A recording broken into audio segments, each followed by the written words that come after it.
तो मित्रों, modern history के सोशल रिफॉर्म टॉपिक को बहुत ही पॉइंट वाइज पढ़ने से पहले मैं चाहता हूँ कि ऑलरेडी मैं दिखा चुका हूँ। एक बार फिर से 1 से 1.5 मिनट में मैं आपको फिर से PYQ दिखा सकूँ। और क्या हो रहा है आज यार, PYQ दिखा सकूँ। और PYQ में पहला सवाल जो उसने पूछा कि which one of the following social reformers strongly opposed jury act of 1826। 1826 के जूरी एक्ट का विरोध किसने किया। इंपॉर्टेंट यह नहीं है कि सवाल क्या पूछा है, इंपॉर्टेंट यह है किसके बारे में पूछा है। Ishwar Chandra Vidyasagar the great, Raja Ram Mohan Roy, Govind Ranade, MG Ranade, सुकरात कहलाते थे यहाँ के, राजनारायण बसु। मतलब ये फेमस लोगों के बारे में, यानी कि जो पेपर सेटर है उसके दिमाग में आए कौन से लोग, महत्वपूर्ण यह है। ठीक है ना। और जिस प्रकार के माइंडसेट पेपर सेटर का है, जो लोग उसके दिमाग में आते हैं, उन्हीं के बारे में प्रश्न बनेगा। बुजुर्ग लोग हैं, पुराने लोग हैं, निश्चित तौर पे ये लोग ज़्यादा उनके दिमाग में घर कर जाते हैं। दूसरा सवाल उसने क्या पूछा, DV कर्वे के बारे में। ये भी एक बड़े सोशल रिफॉर्मर थे। तो DK कर्वे तो हो ही गए एक बड़े नाम यहाँ पे। उनके बारे में जो कुछ भी है वो इंपॉर्टेंट हो गया। साथ में इंपॉर्टेंट हो गया सती प्रथा, इन्फेंटिसाइड, विमेन एजुकेशन और विडो मैरिज। ये टॉपिक भी इमीडिएट इंपॉर्टेंट हो गए, क्योंकि अगली बार जब वो सवाल फ्रेम करेगा मॉडर्न हिस्ट्री में, तो इनको पहले प्रायोरिटी पे रखेगा, उसके बाद कोई नया फ्रेश क्वेश्चन फ्रेम करेगा। मुझे भी क्वेश्चन फ्रेम करना होता है तो मैं PYQ के आसपास की जो चीज़ें हैं उन्हीं को फ्रेम करता हूँ। ऐसा नहीं है कि मैं मंगल ग्रह से कोई सवाल लेके आऊँगा, है ना, क्योंकि उसको लेके आऊँगा तो आपके काम का होगा नहीं वो। अगला जो है वो है तारकेश्वर आंदोलन। ये नया क्वेश्चन था कंपेरेटिवली, पर अगर इसको आप ठीक से देखोगे तो नया रह नहीं जाता है। क्यों। मंदिर में करप्शन, आपको भी पता है कि जो अपना पंजाब है वहाँ पे भी आंदोलन चल रहा था, मंदिर में मठों में करप्शन के विरुद्ध। केरला में भी चल रहा था, बंगाल में भी चल रहा था, नॉर्थ इंडिया में भी चल रहा था। तो मंदिरों में भ्रष्टाचार का इशू तो बहुत उस समय मजबूत था ही, तो ये कोई बड़ी बात नहीं थी। उसके बाद अगला जो सवाल है वो है चंपारण में तिनकठिया। ये सोशल रिफॉर्म में नहीं आएगा। डेक्कन एजुकेशनल सोसाइटी, इसकी स्थापना से कौन संबंधित था। क्योंकि जो 19th सेंचुरी था उसमें भारत की गुलामी के पीछे 3-4 जो कारण महसूस किए गए उस समय के सोशल रिफॉर्मर द्वारा, उसमें हमारा जो आध्यात्मिक पतन था उसके मूल में हमारी शिक्षा व्यवस्था भी थी। यानी कि हम शिक्षित नहीं थे, हमें मॉडर्न एजुकेशन नहीं मिला, इसलिए दक्यानुसी परंपरा, रिचुअल्स और जितने भी अनसाइंटिफिक और इरेशनल चीज़ें थी वो सब हमारे दिमाग में घर कर गई थी। इसलिए जातिवाद, अनटचेबिलिटी और जो इरेशनल माइंडसेट था वो हम पर हावी हो गया था। तो एजुकेशन अच्छा मिले, वेस्टर्न एजुकेशन मिले, प्रोग्रेसिव एजुकेशन मिले, रैशनैलिटी की बात हो, इसके लिए कई लोगों ने प्रयास करना शुरू किया। इसलिए एजुकेशन रिफॉर्म भी सोशल रिफॉर्म का एक महत्वपूर्ण एस्पेक्ट था। इसलिए डेक्कन एजुकेशनल सोसाइटी, जो अब भी महाराष्ट्र में काफ़ी लोकप्रिय है, इसके अंतर्गत कई स्कूल्स कॉलेजेस चलते हैं, वो अपने आप महत्वपूर्ण हो गई थी। इसलिए इस पर सवाल बहुत स्वाभाविक था। तो ये टॉपिक और इससे संबंधित लोग इंपॉर्टेंट हो जाते हैं। अभी जब हम पढ़ेंगे तो ये आपको इमीडिएट देखोगे तो रिफ्लेक्स आएगा दिमाग में कि देखो ये तो सवाल पूछा है, फिर आप आसानी से उसको पिक कर पाओगे। अदरवाइज तो ऐसे बोल के चला जाऊंगा, समझ में नहीं आएगा क्या इंपॉर्टेंट है क्या नहीं। राजा राम मोहन राय को राजा की उपाधि किसने दी। इंपॉर्टेंट राजा की उपाधि किसने दी नहीं है, इंपॉर्टेंट है राजा राम मोहन राय। ठीक है। तो ये तो इंपॉर्टेंट हो ही गया। फिर बड़ा आदमी था, बड़े आदमी से जुड़े लोग भी बड़े आदमी हो जाते। लॉर्ड विलियम बेंटिंग भी इंपॉर्टेंट हो गया, ब्रह्म समाज भी इंपॉर्टेंट हो गया, सती प्रथा का विरोध करने वाले जो आंदोलन थे वो भी इंपॉर्टेंट हो गए। अगला सवाल है कि भाई मिनिमम एज, ये हमेशा से इशू चलता रहा है। अब भी आप बताओ कौन सी कमेटी कर रही है काम इस पर कि महिलाओं की, लड़कियों की जो विवाह की न्यूनतम उम्र है वो कितनी होनी चाहिए। समझ में नहीं आ रहा है कि विवाह को लेकर के अभी तक मामला फिक्स नहीं हो सका है देश में कि इनकी मिनिमम एज क्या होनी चाहिए, है ना। ये एक बड़ी समस्या है। तो मैं भी नहीं तय कर पा रहा हूँ मेरी मिनिमम एज क्या होनी चाहिए शादी करने की। तो ये समस्या तो है। तो ये देख लेना, यहाँ पे 2-3 कानून आए हैं, वो हम देख लेंगे। और कॉलेजेज में सर्वप्रथम किसकी स्थापना हुई थी। मैंने आपको जैसा कि बताया कि हिंदू कॉलेज से रिलेटेड 3 प्रश्न आ चुके हैं, चैनल पे मैंने शेयर कर दिया था वो 3 प्रश्न क्या क्या हैं। और ये हिंदू कॉलेज वो हिंदू कॉलेज नहीं जो DU में है। अभी मेरे मित्र ने एक लगाया स्टेटस की प्राउड हिंदू कॉलेज वाला, क्योंकि उसको भी NIRF जो रैंकिंग है, नेशनल इंस्टीट्यूशनल जो फ्रेमवर्क रैंकिंग है, उसमें पहला स्थान मिला है कॉलेजेज में। पहले मिरांडा हाउस को मिला था, इस बार हिंदू कॉलेज को मिला है। तो करंट अफेयर के लिहाज से इंपॉर्टेंट हो जाता है, और हिंदू हिंदू खेल रहा है तो निश्चित तौर पर कंफ्यूज कराएगा, ये कहना चाह रहा था। फिर पत्र पत्रिकाएं उनका एक फेवरेट टॉपिक होता ही है। भारत मित्र, मैंने कहा था नॉमनक्लेचर से, नाम से आप काफ़ी कुछ परख सकते हैं। भारत मित्र है, मैं मित्र मित्र करता रहता हूँ, तो हिंदी वाला होगा। इसको हिंदी से करते तो अपने आप फट से ए का थर्ड यहाँ पे आंसर आ जाता। और फिर महिलाओं को चार दीवारी से कैसे बाहर निकाला, ये सारी आंदोलन अपने आप इंपॉर्टेंट हो जाते हैं। रोज आता है किसी न किसी का मैसेज, क्या पढ़ूँ क्या छोड़ूँ, क्या महत्वपूर्ण है। तो क्या महत्वपूर्ण है समझ में आ रहा होगा, क्या महत्वपूर्ण है। रिवर्स लर्निंग हमेशा अच्छा होता है। जो पीवाईक्यू को बाइबल मानेगा, गीता कुरान मानेगा, वो ज़्यादा सफल होगा। ये जो ट्राइब, जो मूवमेंट हैं, जो विद्रोह हैं, आप बताओ मित्रों। नील विद्रोह के बारे में बता दिया, पावना विद्रोह पता ही है आपको, रंपा विद्रोह कुछ नहीं है, कहाँ हुआ था, कब हुआ था, उससे जुड़े हुए नेता कौन थे, इतना ही पता करना है। और नाम वगैरह से थोड़ी बहुत आइडिया जा ही जाते हैं। और वैसे भी अगर कॉमन सेंस लगाना हो तो सबसे पहले विद्रोहों की शुरुआत बंगाल से हुआ, ट्राइबल इलाकों से हुआ, डेक्कन से हुआ। तो वहाँ से जब साल पूछेगा तो क्रोनोलॉजी में उनको पहले ऊपर रखना, तो आप समझ में आ जाएगा आपको। ठीक। डेक्कन एजुकेशन सोसाइटी ऊपर पूछा था, यहाँ फिर से पूछ लिया। और अभी मैंने कहा था अगर उस समय आप पहले कोई होता, पढ़ लिया होता, तो इस सवाल को आसानी से कर सकता था। इन सब के नाम है भारतीय ब्रह्म समाज। ब्रह्म समाज से जुड़े हुए जितने ब्रह्म समाज हैं, उनसे जुड़े हुए जितने लोग हैं, उन सब के बारे में जानना जरूरी है। अभी एक ही झटके में 30 मिनट में सब जान जाएंगे हम। प्रथम महिला विश्वविद्यालय, अब इसी में आप सोचो, प्रथम महिला विश्वविद्यालय। जनरली हम ज्योतिबा फुले और उनकी जो पत्नी थी सावित्रीबाई फुले, उनके बारे में चैंपियन ऑफ विमेन एजुकेशन की बात करते हैं। अगर इसी में वो महाराष्ट्र कर देता है यहाँ पे, मुंबई की जगह, और यहाँ पे कहीं ज्योतिबा फुले या सावित्रीबाई फुले का नाम दे देता, तो स्टूडेंट कितना ज़्यादा कंफ्यूज हो जाता इसका, जबकि सही आंसर होता नहीं। तो अगर स्मार्ट पेपर सेटर होता तो थोड़ा सा इसको ड्रिफ्ट करा देता। इतने सवाल थे सोशल रिफॉर्म पे मित्रों, इतना ही आया है। आप पढ़ोगे आपको समझ में आ जाएगा। सबसे पहले चैंपियन ऑफ सोशल रिफॉर्म्स, और जिस व्यक्ति के बारे में मेरे मन में बहुत सम्मान है, राजा राम मोहन राय, उसके बारे में।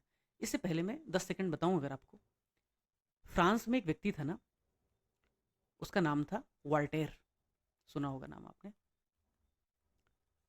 था तो क्रिश्चियन, लेकिन इस आदमी ने क्रिश्चियनिटी में जो व्याप्त, जो भसड़ मची हुई थी, कैथोलिक जो क्रिश्चियन के लोग थे, क्रिश्चियनिटी में अलग अलग पंथ रहे हैं, कैथोलिक रहे हैं, प्रोटेस्टेंट रहे हैं, और बीच में काल्विनिज्म आया है, काल्विनवाद। तो जो कैथोलिक वाले थे, उनके भीतर भी कुछ वैसे ही स्टैग्नेंट्स, कुछ वैसे ही जड़ता, कुछ वैसे ही परंपरागत जो रूढ़ियाँ थीं, वो सब व्याप्त थीं, जैसे कि भारत में हिंदुइज्म में रहा है। डॉक्टर अम्बेडकर जो रिडल्स इन हिंदुइज्म लिखते हैं, रिडल्स इन हिंदुइज्म में लिखते हैं किताब में, उससे ज़्यादा अटैकिंग, ज़्यादा खतरनाक तरीके से वॉल्टेयर ने क्रिश्चियनिटी के बारे में लिखा। और उसने जो किताब लिखी अपनी लुइस 14 के बारे में, वो एक लिविंग डॉक्यूमेंट, एक लिविंग टेस्टामेंट है, जिससे पता चलता है कि उस समय के लुई का शासनकाल कैसा था, उस समय के फ्रांस का समाज कैसा था।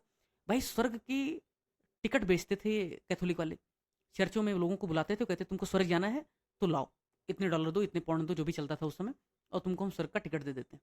इतनी रूढ़ियाँ व्याप्त थी। तो इस आदमी ने क्या किया, एक ही झटके में जितनी प्रॉब्लम्स थे उन सबको लेकर के आया, और जो वहाँ की क्रिश्चियन जनता थी उसको जागरूक किया, उसको अवेयर किया। राजा राम मोहन राय ने भी यही काम किया भारत में, बंगाल में। क्यों? क्योंकि इस आदमी ने शायद पहली बार बहुत ही ऑर्गेनाइज तरीके से, स्ट्रक्चर्ड तरीके से ये बताने की कोशिश की कि कितने रिडल्स, कितने जड़ता, कितनी समस्याएं भारतीय समाज में। और इसने सभी चीज़ों का विरोध नहीं किया, ब्लाइंड अपोजिशन नहीं किया। यदि आप सीधा सीधा किसी का विरोध करते हैं तो व्यक्ति क्या करता है, विरोध, उसका एंटीडोट डेवलप कर लेता है, उसका तर्क डेवलप कर लेता है। लेकिन अगर आप उसकी कुछ चीज़ों को, अच्छाइयों को स्वीकार करें, देखो भाई तुम्हें ये अच्छाई है, शानदार हो, लेकिन तुम्हें ये बुराई भी है, तो आदमी थोड़ा ज़्यादा एक्सेप्टेंस वाला हो जाता है। राजा राम मोहन राय ने कहा, क्या कहा पता है? कहा वेदांत हमारे यहाँ बड़े शानदार। ये जो मैं बोल रहा हूँ ना, एक एक शब्द, ये सब क्वेश्चन आ चुके हैं और क्वेश्चन बनेंगे इस पे फ्रेश, तो उसको ध्यान से सुनना। वेदांत हमारे यहाँ बड़े शानदार हैं, और उसके पीछे इन्होंने तर्क दिया कि Vedanta is based on upon rationality, तर्कवाद पर आधारित है। वेदांत क्या है, ये सवाल भी बन सकता है। दरअसल जो वेद है ना, वेद की जो शिक्षाएं हैं, वेद का जो एजुकेशन है, और हमारे यहाँ जो खड़ दर्शन होता है ना, उत्तर मीमांसा, वो सब मिला करके बनाते हैं वेदांत।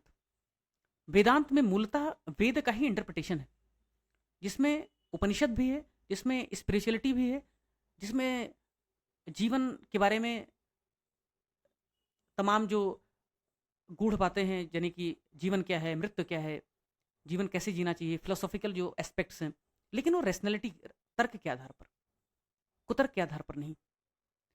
तो वो सब वेदांत है। असली समस्या पुराणों ने खड़ी की, असली समस्या बाकी टेस्ट ने खड़ी की, लेकिन वेदांत पवित्र माने जाते हैं, वेदांत ज़्यादा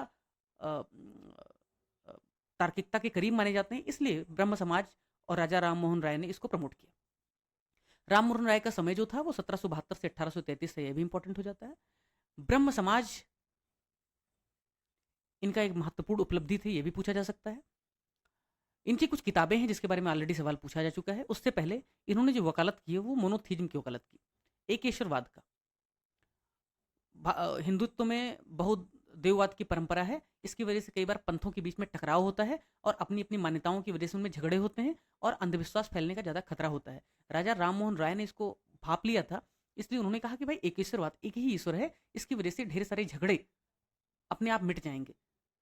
और तुलसीदास जी भी यही बात कहते हैं कि अगुणे सगुणे नहीं कुछ भेदा, और राम के मुंह से कहलवाते हैं कि सुद्रोही ममदास कहावा, सोनर मुहे सपने नहीं भावा। यानी कि राम शिव की उपासना करने वाले लोगों को कहते हैं कि भाई, जो अपनी उपासना करने वाले लोगों को कहते हैं कि शंकर का जो विरोध करेगा वो मेरा भक्त नहीं हो सकता। तो जो मोनोथीज्म की परंपरा है वो सभी शानदार लोगों ने अपनाया है, क्यों? झगड़े कम हो सके इससे, बाकी वो उसमें अन्य उद्देश्य नहीं था। इन्होंने एक और किताब लिखी, गिफ्ट टू मोनोथिस्ट्स, 1809 में लिखा, तो ये अपने आप में इंपॉर्टेंट हो गया, और इसका बंगाली में ट्रांसलेशन किया।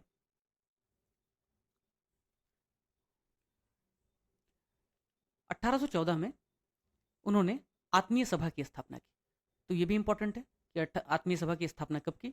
1814 में किया। और इसके अलावा अब इंपॉर्टेंट है इन्होंने किया क्या। इन्होंने किया ये 3 चीजें उठाई। सती प्रथा को लेकर के काम किया, बाद में 1829 में विलियम बेंटिंग ने बैन ही कर दिया। कास्टिज्म का विरोध किया।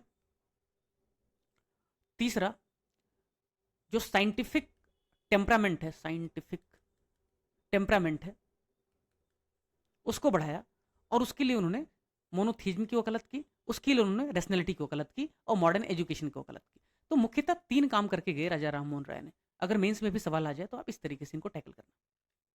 एजुकेशन में क्या किया, फिलोसॉफी और सोसाइटी में क्या किया, ओवरऑल क्या किया।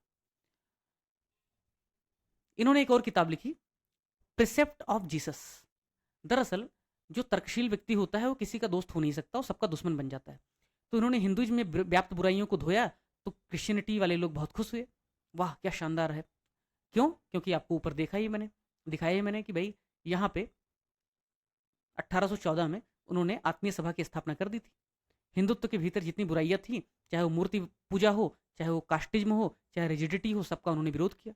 तो क्रिश्चियनिटी के लोग, ईसाई के लोग बहुत खुश हो गए कि जो राजा राम मोहन राय हैं, ये कहीं ना कहीं हिंदुत्व से बहुत मोह भंग हो चुका है और बहुत जल्दी वो क्रिश्चियनिटी अपनाने वाले हैं। जैसे ही प्रिसेप्ट ऑफ जीसस आया और जीसस के जो चमत्कार थे उसको उन्होंने क्रिटिसाइज करना शुरू किया, वैसे ही क्रिश्चियनिटी के लोग भी नाराज हो गए, उनका भी इनसे मोहभंग हो गया।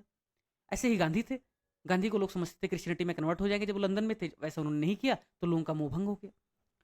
तो सवाल अगर पूछे कि उन्होंने क्रिश्चियनिटी में व्याप्त चमत्कारों का भी समान रूप से विरोध किया, तो यस, किसके माध्यम से किया? तो प्रिसेप्ट ऑफ जीसस। ज़्यादा डीप में नहीं जाएंगे, जो सवाल बन सकते हैं वो बता रहे हैं, थोड़ा कॉन्सेप्ट भी बता रहे हैं। उसके बाद क्या किया? आत्मीय सभा की स्थापना उन्हें करी दी थी। राजा राम मोहन राय ने फिर ब्रह्म सभा की स्थापना की, और उसके बाद इसका नाम बदल के ब्रह्म समाज कर दिया गया। ब्रह्म सभा की स्थापना कब की? 1828 में की। बाद में इसका नाम क्या हो गया? ब्रह्म समाज हो गया। वैसे भी सभा छोटे मोटे अपने मित्रों को बुला करके सब स्थापित कर दिया होगा, बाद में उसका विस्तार हुआ तो ब्रह्म समाज हो गया। मुझे नहीं लगता है कि इससे ज़्यादा कुछ भी एग्जाम में प्रीलिम में पूछा जाएगा राजा राम मोहन राय के बारे में। उनकी जो मैगजीन है, कुछ उनकी किताबें हैं, कब साल किस साल में किया गया, जो संस्थाएं हैं उसी के बारे में सवाल बनेगा। और राजा राम मोहन राय ने क्या सुधार किया, 3 एस्पेक्ट आपको हमने बता दिए। बाकी सब पढ़ के देख लो, कुछ हाथ नहीं लगेगा। Raja Ram Mohan Roy did not want to establish a new religion. हाँ, अगर सवाल ऑप्शन में डाल दी वो नया धर्म स्थापित करना चाहते थे, तो भाई बिल्कुल नहीं। क्यों? नया धर्म स्थापित करना चाहते तो अपने धर्म का प्रमोशन प्रोपगेशन करते। उन्होंने तो सभी धर्मों की व्याप्त बुराइयों को अस्वीकार कर दिया, उनकी अच्छाइयों को स्वीकार किया। जैसे कि जीसस की जो करुणा की भावना थी उसको स्वीकार किया, लेकिन चमत्कार की जो सिद्धांत था उसको रिजेक्ट कर दिया। हिंदुत्व में वेदांत को स्वीकार किया, पुराणों को रिजेक्ट कर दिया। ठीक है। एक और उन्हीं के पैरेलल थे, उनका नाम था राजा राधाकांत देव। इनका नाम सुनते ही मुझे ना बहुत ही ऐसे पारंपरिक व्यक्ति की याद आती है, ऐसे ऐसे कैरिकेचर खड़ा हो जाता है। और उन्होंने एक स्थापना की जिसका नाम था धर्म सभा। जब किसी ने नाम ही किसी संस्था का धर्म सभा रखा है, मतलब वो धर्म को प्रमोट करेगा, धर्म को प्रमोट करेगा। और मैं कहता हूं दुनिया में जब जब जब तक धर्म रहेगा पिछड़ापन दूर नहीं हो सकता। क्यों? क्योंकि धर्म जो है ना वो स्टेटस क्यों की परंपरा को पालन करते हैं। भारत में जब तक ब्यूरोक्रेसी रहेगी, भारत में जब तक ऑल इंडिया सर्विसेज का, ये बात अलग है, मैंने भी उसका प्रिपरेशन किया, अ, लेकिन ऑल इंडिया सर्विसेज जब तक भारत में है, भारत में स्टेटस को मेंटेन रहेगा, भारत में इनोवेशन बहुत ज़्यादा आ नहीं सकता है। एक ही झटके में इसको खत्म करना पड़ेगा। जब तक रहेगा समस्याएं कम नहीं होने वाली। क्यों? क्योंकि ब्यूरोक्रेसी हमेशा विरोध करती है, धर्म हमेशा परिवर्तन का विरोध करता है। तो धर्म सभा जिसने स्थापित किया वो परिवर्तनवादी होगा या परिवर्तन विरोधी होगा। वो रिफॉर्मिस्ट नहीं हो सकता, वो रिवाइवलिस्ट ही हो सकता है। वो चीज़ों को जैसे कि तैसा ही बनाए रखेगा, धर्म के नाम पे सब कुछ ऐसे तैसे चलता रहे वही चाहेगा। इसीलिए सबरीमाला में महिलाओं की एंट्री की जब बात हुई तो प्रोग्रेसिव लोगों ने कहा एंट्री होनी चाहिए। आर्टिकल 21, आर्टिकल 25 कहता है भैया परमिशन मिलना चाहिए। लेकिन आर्टिकल 26 कहता है कि भाई धर्म के मामलों में समाज का सामुदायिक अधिकार भी है। इसलिए लोग कोर्ट पहुंच गए। लेकिन कोर्ट ने कहा कि भाई आर्टिकल 26 समुदाय की बात करता है, आर्टिकल 25 इंडिविजुअल की बात करता है। और जब भी इंडिविजुअल वर्सेस सोसाइटी होगा तो individual right will always prevail over societal right. तो धर्म सभा इसलिए दकियानूसी, पारंपरिक और बहुत ही रूढ़िवादी विचारधारा का प्रतिनिधित्व करता था, जिसके नेता कौन थे? राधाकांत देव थे। The features of Brahmo Samaj में be summed up in 3 ways. कौन कौन सा? पॉलीथिज्म का विरोध किया, बहुत ज्यादा देवता नहीं होने चाहिए। मूर्ति पूजा का विरोध किया। दूसरा, इन्होंने स्टैंड लिया किस पे? कर्मा पे। क्या कहा कि भाई कर्म करना चाहिए, लेकिन आत्मा के विचार को रिजेक्ट भी नहीं किया। यानी उन्होंने कहीं कर्म और आत्मा के बीच का रुख अपनाया। उन्होंने कहा कर्म जरूरी है, लेकिन आत्मा अजर है, अमर है, वापस लौटती है, पुनर्जन्म है या नहीं है, इस तरीके से उन्होंने कोई स्पष्ट बात नहीं की। यानी कर्म और आत्मा को उन्होंने चुना, कर्म या आत्मा को नहीं चुना, बल्कि कर्म और आत्मा को चुना। ठीक है। तो अगर ऑप्शन आ जाए कि उन्होंने पुनर्जन्म के सिद्धांत को रिजेक्ट कर दिया तो गलत हो जाएगा। ऐसा नहीं किया उन्होंने। थर्ड क्या किया? कास्ट सिस्टम को क्रिटिसाइज किया। मैं आपको एक बात बताता हूं, 20वीं सेंचुरी में किसी भी थोड़ा बहुत छोटा बहुत गली नुक्कड़ का भी रिफॉर्मिस्ट हो और उसके बारे में अगर सवाल आ जाए कि उसने जातिवाद का विरोध किया, आंख बंद करके उसको यस कर देना। मुझे नहीं लगता है कि पिछले 200 सालों में कोई भी तर्कशील व्यक्ति हुआ होगा जिसने जातिवाद का समर्थन किया होगा। गांधी के बारे में कहा जाता है कि उन्होंने वर्ण व्यवस्था का, वर्णाश्रम व्यवस्था का समर्थन किया, लेकिन गांधी ने कभी जातिवाद का समर्थन नहीं किया। गांधी ने कभी जाति व्यवस्था का समर्थन नहीं किया। गांधी ने कहा कि वर्णाश्रम जो है वो श्रम के विभाजन के सिद्धांत पर आधारित है। किसी भी व्यक्ति को किसी भी जाति में माइग्रेट करने की परंपरा थी और वो बाद में पोल्यूट हो गई, बाद में डिग्रेड हो गई। वो वर्णाश्रम के एक अलग ही मूल्य का समर्थन करते थे जो श्रम के आधार पर विभाजित था। वो जाति की जन्म के आधार पर विभाजन के समर्थक नहीं थे। तो जातिवाद का समर्थन तो नहीं किया उन्होंने, नहीं जाति व्यवस्था का समर्थन किया। इंटरप्रिटेशन लोग करते रहते हैं। His efforts were rewarded by the government regulation in 1829। राजा राम मोहन राय के प्रयासों का प्रतिफल था कि विलियम बेंटिक ने सती व्यवस्था को क्राइम डिक्लेयर कर दिया। और क्या हुआ? एक डेविड हेयर करके व्यक्ति था, पढ़ाता था हिंदू कॉलेज में, और उसके बाद क्या हुआ? उसका इन्होंने समर्थन कर दिया, हिंदू कॉलेज की स्थापना हो गई। लेकिन डेविड हेयर ने क्या किया कि परिवर्तन के नाम पे, रिफॉर्म के नाम पे जितने टाइप के खान पान हो सकते थे, पीना खाना सब कुछ चालू कर दिया। ऊपर से रिफॉर्म का एक जो अल्ट्रा अगली स्वरूप था जिसमें सभी प्रकार के एंटी सोशल, उस समय के सो कॉल्ड एंटी सोशल जो एक्टिविटीज थी वो भी करना शुरू कर दिया, जिसकी वजह से उसको विरोध का सामना करना पड़ा और उसको स्कूल से निकाल भी दिया गया। लेकिन उसके समर्थकों के बारे में एक राय मानी जाती है, डेविड हेयर के बारे में राय मानी जाती है कि डेविड हेयर ने वो शॉर्ट टर्म में जो इम्पैक्ट क्रिएट किया बंगाली सोसाइटी पे, उस भद्रलोक पे, वो शायद 100 साल तक महसूस किया गया। तो सवाल आ सकता है, डेविड हेयर कौन था? डेविड हेयर ने किसकी मदद से हिंदू कॉलेज की स्थापना की थी? या फिर डेविड हेयर की फिलोसॉफी क्या थी? या डेविड हेयर ने क्या किया? तो डेविड हेयर ने सोशल रिफॉर्म किया, अल्ट्रा सोशलिस्ट मूवमेंट चलाया, हिंदू कॉलेज की स्थापना की मोहन राय के साथ मिलकर के, और और क्या किया उसने? उसने कहीं ना कहीं प्रोग्रेसिव साइंटिफिक और पाश्चात्य जो मूल्य थे उसका घोर समर्थक था। ठीक है। एक और काम किया राजा राममोहन राय ने, 1825 में वेदांत कॉलेज की स्थापना की, जहां पे पाश्चात्य और प्राच्य यानी इंडियन और वेस्टर्न दोनों तरीके की शिक्षाएं दी जाती थी।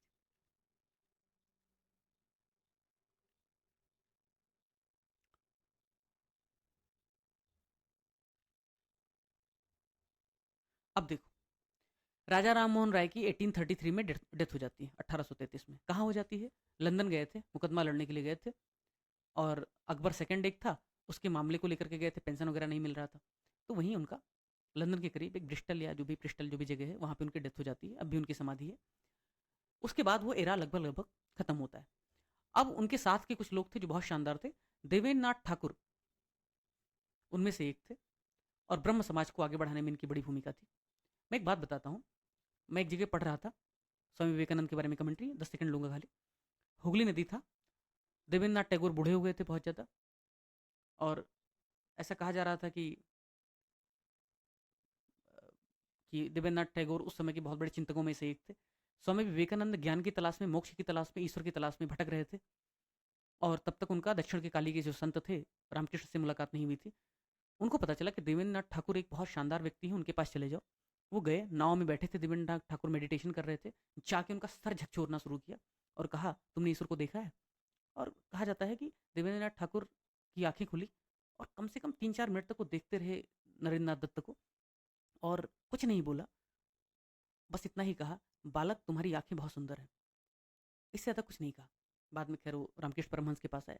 तो कहने का अर्थ यह है कि देवेंद्र नाथ ठाकुर एक पहुंचे हुए व्यक्ति थे, आध्यात्मिक व्यक्ति थे, स्वामी विवेकानंद के बारे में शायद उनकी समझ बेहतर थी। तो उन्होंने ब्रह्म समाज को आगे बढ़ाया, और आगे बढ़ाने की प्रक्रिया में ही उन्होंने एक व्यक्ति थे केशव चंद्र सेन, उनको उसका कारभार सौंप दिया। ये बात अलग है, बाद में हटा भी दिया। जो क्वेश्चन आने लायक हैं वो क्या आने लायक हैं कि देवेंद्र नाथ जो ठाकुर थे उनका पीरियड कब से कब तक का था? 1817 से 1905 का था। दूसरा, तत्वबोधिनी सभा की स्थापना उन्होंने की थी, कब की थी? स्थापना नहीं की थी, एक्चुअली उसको लीड किया था 1839 में, जिसकी स्थापना पहले ही हो चुकी थी। और Keshav Chandra Sen, the Brahmo Samaj experienced another phase of energy when Keshab Chandra Sen 1838 से 84 थे, 50 साल जिए, was made the Acharya by Debendra Nath Tagore soon after the former join the Samaj in 1858। मतलब केशव चंद्र सेन ने ब्रह्म समाज को ज्वाइन किया, और इसका आचार्य, इसका कहीं ना कहीं एग्जीक्यूटिव सीईओ बना दिया गया, किसको? केशव चंद्र सेन को। किसका? ब्रह्म समाज का। तो ब्रह्म समाज का सीईओ कब बनाया गया? 1858 में। किसे बनाया गया? केशव चंद्र सेन को। किसने बनाया? देवेंद्र नाथ टैगोर ने बनाया, ब्रह्म समाज का हेड। लेकिन केशव चंद्र सेन से मतभेद होने की वजह से 1865 में उनको हटा भी दिया गया। केशव चंद्र सेन के बारे में यूपीएससी ने, यूपीपीसीएस ने सवाल पूछा है ऑलरेडी, तो फिर से सवाल बन सकता है। केशव चंद्र सेन कौन थे, ये पूछ सकता है। केशव चंद्र सेन को आचार्य कब बनाया गया, ये पूछ सकता है। ब्रह्म समाज से अलग होकर के केशव चंद्र सेन ने और उनके फॉलोअर्स ने नया कौन सी संस्था बनाई? तो इसमें लिखा है, Keshav and his followers founded the Brahmo समाज ऑफ इंडिया इन 1866। 1865 में उनको हटाया गया, और एक ही साल बाद 1866 में उन्होंने अपना ब्रह्म समाज बना लिया। जब उन्होंने अपना बनाया तो देवेंद्र नाथ टैगोर के नेतृत्व में जो ब्रह्म समाज चल रहा था उसको कहा गया आदि ब्रह्म समाज। अब कुछ छात्र कंफ्यूज हो सकते हैं जब एग्जाम में पेपर आ जाए, क्या आ जाए कि भाई यहाँ पे लिख दिया केशव चंद्र सेन, यहाँ लिख दिया गया देवेंद्र नाथ टैगोर, यहाँ लिख दिया गया आदि ब्रह्म समाज, और यहाँ लिख दिया गया ब्रह्म समाज। सोचेंगे कौन किसका है? अरे भाई, पहले देवेंद्र नाथ टैगोर का ब्रह्म समाज था, उसको वो लीड कर रहे थे, जिसका आचार्य केशव चंद्र सेन को बनाया था। तो आदि का मतलब होता है पहले, जो पहले था उसका पहले होगा ना, जो बाद में आया उसका बाद का होगा। तो इसका इससे मैच कर दो, इससे मैच कर दो, रटने की जरूरत ही नहीं। लॉजिकल गेसिंग में ही तो सिखाता हूँ मैं, तो रटना नहीं है। आदि किसका होगा? जो पहले था। पहले कौन था? देवेंद्र नाथ टैगोर थे। तो आदि ब्रह्म समाज हुआ देवेंद्र नाथ टैगोर का, और नॉर्मल ब्रह्म समाज किसका हुआ? केशव चंद्र सेन का। फिर क्या हुआ? 1878 में क्या किया केशव चंद्र सेन ने? अपनी 13 साल की बेटी का विवाह कर दिया, महाराजा थे कूच बिहार के, उनके साथ धूमधाम से शादी कर दिया। अब एक बात बताओ, एक आदमी ब्रह्म समाज चला रहा है और उसका हेड है 1866 में जो स्थापित किया था, और वो इतना हिपोक्रेट है कि अपनी ही बेटी की शादी 13 साल की उम्र में कर देता है, वो भी बहुत ही दकियानूसी और ऑर्थोडॉक्स परंपरा के साथ, क्योंकि यहाँ पे लिखा है ऑर्थोडॉक्स हिंदू रिचुअल्स। और जब ऐसा करेगा तो उसके समर्थक नाराज तो हो ही जाएंगे। कुछ वैसे हुआ जैसे अडवाणी जी यहाँ पे नेशनलिज्म कर रहे थे, हिंदुत्व कर रहे थे, और कराची में जाके जिन्ना के मजार में उनको सबसे बड़ा देशभक्त ठहरा दिया, तो उनको हटना ही था, इसलिए लीडर ऑफ अपोजिशन के पद से उनको हटा दिया गया, अध्यक्ष का पद छोड़ना पड़ा। तो after 1878 the disjustice followers of Keshav set up a new organisation the Sadharan Brahmo समाज। तो उनके जो समर्थक थे वो अलग हो गए उनसे, और उन्होंने क्या किया? साधारण ब्रह्म समाज नाम की अलग संस्था बना ली। द साधारण ब्रह्म समाज was started by Anand Mohan Bose. अब सवाल क्या बनेगा? सवाल बनेगा कि साधारण ब्रह्म समाज किसने स्थापित किया था? तो यहाँ पे केशव चंद्र सेन थे ब्रह्म समाज, टैगोर थे आदि ब्रह्म समाज, और यहाँ पे आनंद मोहन बोस जोड़ लो, आनंद बोस, और यहाँ पे लिख लो साधारण ब्रह्म समाज। जो साधारण आदमी होगा वो साधारण ब्रह्म समाज चलाएगा। केशव चंद्र सेन तो बड़े मठाधीश थे, विशिष्ट आदमी थे, तो ब्रह्म समाज चला रहे थे। देवेंद्र नाथ टैगोर पुराने आदमी थे, तो आदि ब्रह्म समाज चला रहे थे। आनंद मोहन बोस साधारण कार्यकर्ता थे, तो उन्होंने साधारण ब्रह्म समाज चला लिया। ऐसे याद कर लो, रटने की जरूरत नहीं। प्रार्थना समाज आया 1867 में। केशव चंद्र सेन ने मदद किया आत्माराम पांडुरंग प्रार्थना समाज स्थापित करने में बॉम्बे में। अगर क्वेश्चन आ जाए आत्माराम पांडुरंग ने प्रार्थना समाज की स्थापना कहाँ पर की, मैं फिर से कह रहा हूँ, कितनी मूवी आप देखोगे जिसमें मूवीज में कहता अरे वो पांडु क्या कर रहा है? अरे भाई बम्बैया फिल्म है, बॉलीवुड की फिल्म है, बॉम्बे में शूटिंग हुई है, तो पांडु किसको बोलेगा जो बॉम्बे में रहता है? तो पांडु मतलब पांडुरंग, उसी का कुछ कर दिया होगा इधर उधर। तो इस तरीके के नाम महाराष्ट्र में होते हैं, इसलिए बॉम्बे रटने की जरूरत नहीं है। नॉमन क्लेचर और शानदार लॉजिकल गेसिंग है, देख लेना एक बार फिर से वीडियो। तो प्रार्थना समाज की स्थापना कहाँ हुई थी? बॉम्बे में हुई थी। किसने की थी? आत्माराम पांडुरंग ने की थी। किसकी मदद से की थी? केशव चंद्र सेन की मदद से की थी। कब की थी? 1867 में। ये 3 फैक्ट हैं याद रखने का। अब एक बहुत शानदार, बहुत महान आदमी आता है, उसका नाम है महादेव गोविंद रनाडे। महाराष्ट्र का, भारत का सुकरात कहा जाता है इसे। जुडिशरी में भी काम कर चुका था और वेस्टर्न फिलोसॉफी, रेशनैलिटी, इन सब का चैंपियन था। तो इस आदमी के बारे में जितना जाना जाए थोड़ा बहुत। उसके अलावा इन्हीं के एक शिष्य थे जिनको मानस पुत्र कहते हैं, मानस पुत्र। उनका नाम था गोपाल कृष्ण गोखले। उनके बारे में थोड़ा जानेंगे, सवाल उन पे बन सकता है, ऑलरेडी पूछा भी। क्या कहता है? ए प्रिकर्सर ऑफ प्रार्थना समाज was the Paramahans Sabha, something like a secret society to spread liberal ideas and encourage the breakdown of caste and communal barriers. Mahadev Govind Ranade, ये लोग कम जीते थे वैसे भी। एक, सॉरी ऐसे विषयांतर हो रहा थोड़ा सा। आप यहाँ पे देख रहे हो जितने शानदार शानदार लोग थे ना, खाने पीने की दिक्कत नहीं थी, बड़े लोग थे, सब 50-60 साल में निपट जा रहे हैं। और अपना भारत में जो दर्शन है ना, उसमें कहता है कि भाई 100 साल जीना है, 25 साल ब्रह्मचर्य रखोगे, 25 साल गृहस्थ रखोगे, 25 साल वानप्रस्थ, बाद में संन्यास ले लोगे। समझ में नहीं आता है, जब मॉडर्न टाइम तक एवरेज एज 50 साल थी, 40 साल थी, 47 में तो मीन जो एवरेज लाइफ थी, एक्सपेक्टेंसी वो थी कुछ 37। ये 100 साल जीता कौन था यार? कुछ लोग वहीं जो च्यवनप्राश च्यवन ऋषि वगैरह खा करके पैदा होते थे वहीं जीते थे। तो इतने बदमाश रहे हैं ना कुछ लोग कि परंपरा दे दी, जीते नहीं थे। तो 25 साल तक ब्रह्मचर्य अपनाना है, उनको पता था कि 50 तक होते होते निपट जाएंगे, जंगल जाने की नौबत आएगी नहीं। तो वानप्रस्थ और जंगल का जाने का जो कार्यक्रम था वो तो कभी हुआ ही नहीं होगा।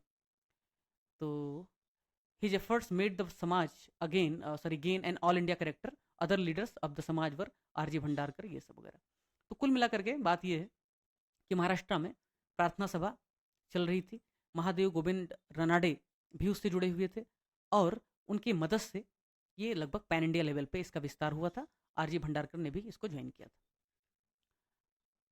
यंग बंगाल जो आंदोलन है हेनरी विवियन डेरोजियो के नेतृत्व में, ये भी देखो कुछ 22 साल ये आदमी जिया।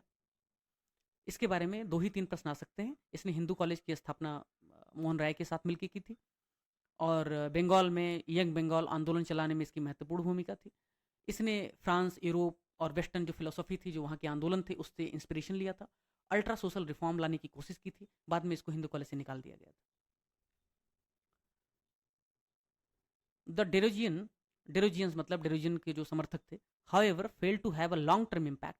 Derozio was removed from the Hindu college in 1831 because of his radicalism. Fail क्यों हुआ? कॉन्सेप्चुअल क्वेश्चन है, पूछेगा नहीं, फिर भी देख लो. The Derozians lacked any real link with the masses. College में जो लौंडे लपाड़ी पढ़ते थे वहीं सब हुक्का गांजा सब पीते रहे होंगे, उनको जनता से मतलब तो था नहीं, किसानों से मतलब तो था नहीं, तो इसकी वजह से वो कनेक्ट नहीं कर पाए. गांधीज्म और गांधीवाद इसीलिए कनेक्ट कर पाया, इसीलिए बड़ा सोशल मूवमेंट हुआ. मेंस में सवाल आ चुका है यूपीएससी में.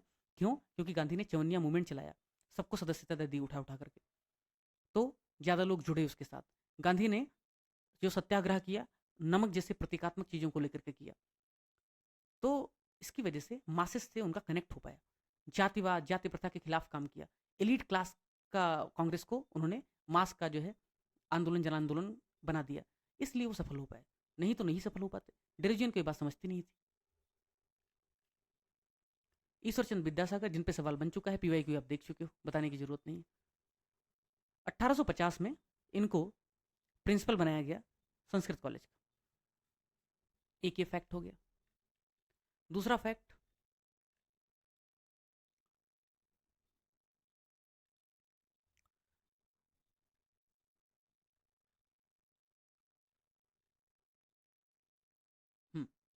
ये important. Vidyasagar started a movement in support of window remarriage.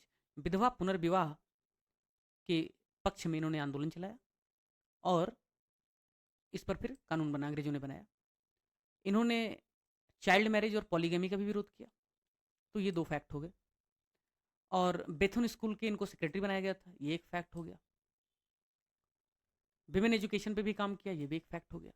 तो अगर पूछ ले कि ईश्वरचंद विद्यासागर ने विडो रीमैरिज के लिए बहुत क्रूसेड किया, या फिर पॉलीगेमी के खिलाफ काम किया, या फिर बेथुन स्कूल के ये सेक्रेटरी थे, या फिर विमेन एजुकेशन के लिए भी प्रमोशन और प्रोपगेशन किया, सही मान लेने का. वैसे भी आप लोगों को मैंने जो लॉजिक सिखाया है, ट्रिक सिखाया है, उसका उद्देश्य यह है कि जब कोई बहुत सकारात्मक स्टेटमेंट हो तब जनरली वो सही होता है. अनावश्यक शक मत करो, शक के स्वभाव छोड़ दो. तो अगर सामान्य और सकारात्मक स्टेटमेंट है तो उसको सामान्यता सही मानो, जब तक तुम्हें ये ना पता हो कि ये गलत है. ठीक है. सामान्य रूप से जीवन में लोगों पे भरोसा करना सीखो, जब तक तुम्हारे पास कोई वजह ना हो, सबूत ना हो कि वो बदमाश है, फ्रॉड है. ठीक है. शक्की माइंडसेट से जीवन नहीं चलता है. The Bethune school founded in Calcutta was the result of the powerful movement for women education that arose in the 1840s and 1850s. कह रहा है कि कलकत्ता में जो बेथुन स्कूल था, ये विमेन एजुकेशन के लिए एक बड़े मूवमेंट का हिस्सा था 1840s में और 50s में. बाद में तो ढेर सारे स्कूल बने, अंग्रेजों ने भी मेडिकल कॉलेज वगैरह बना दिया. इलाहाबाद में जो बच्चे होंगे देखते ही होंगे, वो हार्डिंग या कौन सा मेडिकल कॉलेज है, उसी के बाद ही आया था. बाल शास्त्री जाम्बेकर करके एक बड़े सुधारक थे. इनके बारे में सवाल संभवतः एक बार यूपीएससी ने दर्पण पत्रिका वगैरह कुछ पूछा है, न्यूज़पेपर पूछा है, तो मैं आपको यहाँ बता देता हूँ. ये सवाल अगर पूछ ले यूपीपीएससी, अभी तक नहीं पूछा है लेकिन पूछ सकता है. क्यों? क्योंकि जो जाम्बेकर थे उन्होंने मैगजीन शुरू की थी जिसका नाम था, न्यूज़पेपर शुरू किया था जिसका नाम था दर्पण. कब शुरू किया था? 1832 में. और इनको मराठी जर्नलिज्म, मराठी पत्रकारिता का जनक माना जाता है. और क्या किया दर्पण में? क्या करेंगे भाई, समाज सुधारक थे तो समाज को जागृत करने का काम करेंगे, जातिवाद के विरुद्ध काम करेंगे, सोशल रिफॉर्म के लिए फेवर में काम करेंगे, विडो रीमैरिज के लिए काम करेंगे, अवेयरनेस ऑफ सोशल रिफॉर्म पे काम किया, साइंटिफिक टेम्परामेंट लेकर के आए. 1840 में उन्होंने दिग्दर्शन शुरू किया जिसमें साइंटिफिक सब्जेक्ट और हिस्ट्री के आर्टिकल्स होते थे. रटना क्या है, सिर्फ बाल शास्त्री जाम्भेकर ने 1832 में दर्पण न्यूज़पेपर चलाया, इनको मराठी पत्रकारिता का जनक कहते थे, सोशल रिफॉर्म के लिए काम किया, बस इतना सा, इससे ज़्यादा कुछ पूछेगा नहीं. ज्योतिबा फुले, सावित्रीबाई फुले, मैं देख रहा था तो ज्योतिबा फुले पे उसने शायद सवाल पूछा है सत्य शोधक समाज पर, कि सत्य शोधक समाज की स्थापना किसने की, ये संभवतः सवाल आ चुका है. ठीक है. तो गोलू सा सवाल था सत्य शोधक समाज, इस पे अब दोबारा शायद पूछेगा नहीं, अब स्मार्ट हो जाएगा. अब क्या पूछेगा? अब पूछेगा गुलामगिरी किसने लिखी है. तो किसने लिखी है गुलामगिरी? तो ज्योतिबा फुले ने लिखी है. और क्या लिखा है उनने? सार्वजनिक सत्य धर्म, ये भी उन्होंने लिखा है. तो अगर पूछ ले सार्वजनिक सत्य धर्म किसने लिखा है, गुलामगिरी किसने लिखा है, तो किसने लिखा है? ज्योतिबा फुले ने लिखा है. और ऑफ कोर्स सत्य शोधक यानी कि सत्य की शोधन, सत्य का अन्वेषण, सत्यान्वेषण उन्होंने किया. जो ब्राह्मणिकल रिचुअल्स थे, जो कर्मकांड था, समाज में जो श्रेष्ठतावाद था उसका उन्होंने विरोध किया। माली परिवार से आते थे, ये तो कोई बताने की बात नहीं। Jyotiba Phule was given the title of Mahatma in 1888 by another Maharashtrian social reformer Vithal Rao Krishnaji Vandekar. Mahatma Gandhi को महात्मा की उपाधि किसने दी? देवेंद्रनाथ टैगोर ने दिया। ज्योतिबा फुले को महात्मा की उपाधि किसने दी? तो महाराष्ट्र के ही, ऑफकोर्स जब ये महाराष्ट्र में काम कर रहे थे, इनका जो काम करने का जो एरिया था वो महाराष्ट्र था। पैन इंडिया लेवल पे इनका उस समय कोई सोशल मीडिया फेसबुक तो था नहीं, ना ही आज़ादी के आंदोलन में ये काम कर रहे थे, तो महाराष्ट्र में ही सिमट करके रह गए। तो महाराष्ट्र में काम कर रहे थे, तो कोई भी जब उपाधि देगा इनको तो महाराष्ट्र का ही होगा, जो इन्हें ठीक से जानता रहा होगा। यही तो कॉमन सेंस है। इसलिए जब सवाल आ जाए और विठल राव कृष्ण जी वांडेकर इस तरीके से नाम देखो, महाराष्ट्रीयन लगे, तो इमीडिएटली उसको मार्क कर दो, बजाय रटने के। लॉजिक सीखो। कब दिया था? 1888 में दिया था।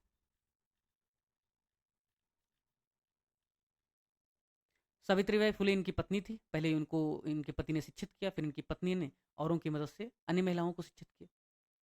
तो सावित्रीबाई रोट पोएट्री, कविताएं भी लिखने लगी। देखो, शिक्षा हासिल करने के बाद फिर बाकी प्रतिभाएं बाहर निकल करके आती हैं। शिक्षा तो इंजन है, बाद में तो यात्रा ढेर सारी दिशाओं में तय की जा सकती है। Two of her collections are Kavya Phule और बावन काशी सुबोध रत्नाकर। ये एक ही है एक्चुअली, बावन काशी सुबोध रत्नाकर और काव्या फुले, ये दो रचनाएं उनकी। संभावना कम है इसको पूछे जाने की। पूछेगा तो ज्योतिबा फुले की रचनाओं पे पूछेगा, बट फिर भी ध्यान रखो आप। गोपाल बाबा वालंकर। एक्चुअली मैंने एक चीज नोटिस किया है, पता नहीं आप लोग इससे सहमत हो या नहीं हो। सामान्यतः बहुत ज्यादा नेगेटिविटी पे सवाल पूछा नहीं जाता है, ठीक है ना।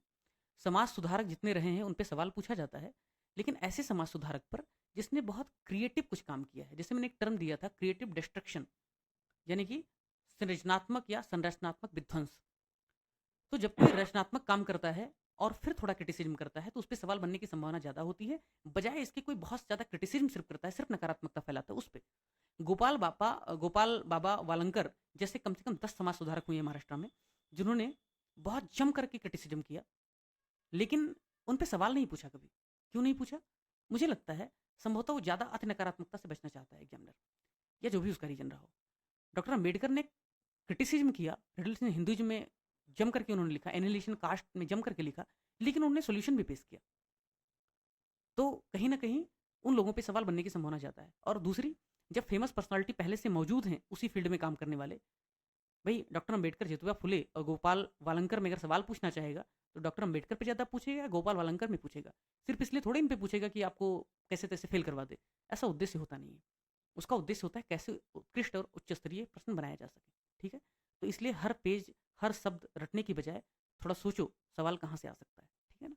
इसलिए इसको स्किप कर रहा हूँ। जो इंपॉर्टेंट था इसके बारे में वो ये था, 1888 में वालंकर ने एक मंथली जर्नल शुरू किया जिसका नाम था बिताल विध्वंसक।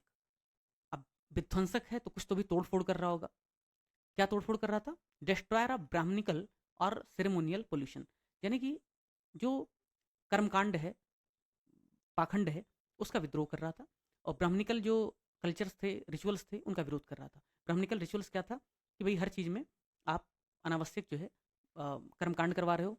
दूसरा, श्रेष्ठतावाद, उसका विरोध, ठीक है, ठीक है। और ही आल्सो रोट हिंदू धर्म दर्पण।